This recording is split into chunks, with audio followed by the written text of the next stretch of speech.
great folks in Oklahoma sent me to Washington to get stuff done rather than to seek headlines. But I wanted to take a few moments to let you know that we've actually been doing a lot of work.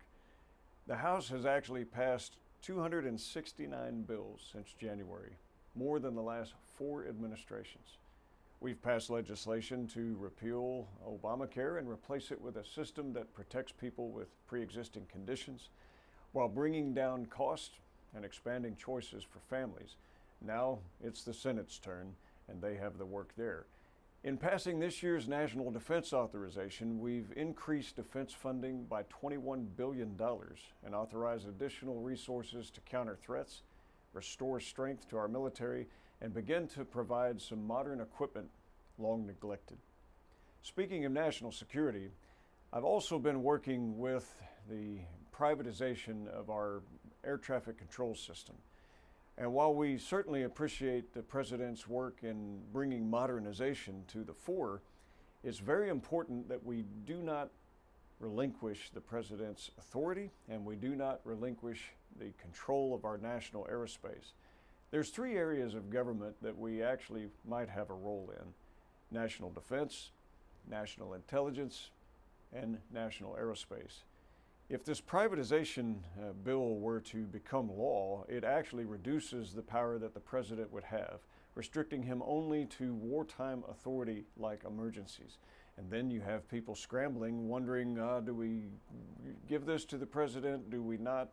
You can imagine what that would have done on 9/11.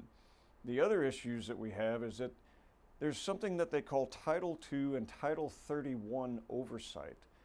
This privatization corporation that would take over air traffic control would have no ties to the government of any kind, and that means it would have no government oversight. The problem is they still would get appropriated dollars, your tax dollars, and then we as your duly elected representatives would have no means to have oversight of them, and yet they would be controlling our skies.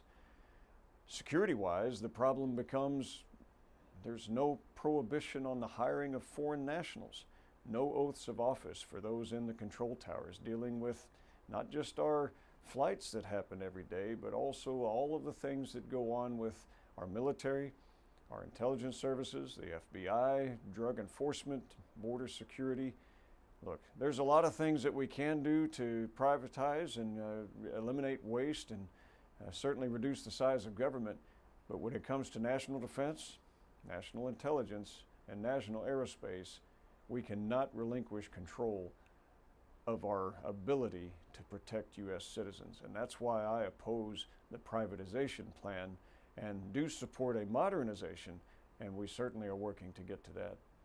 We're also working to reduce taxes in a fair and predictable rate for individuals and businesses, while crafting a way to let Americans file their taxes on a postcard rather than a phone book-sized tax return.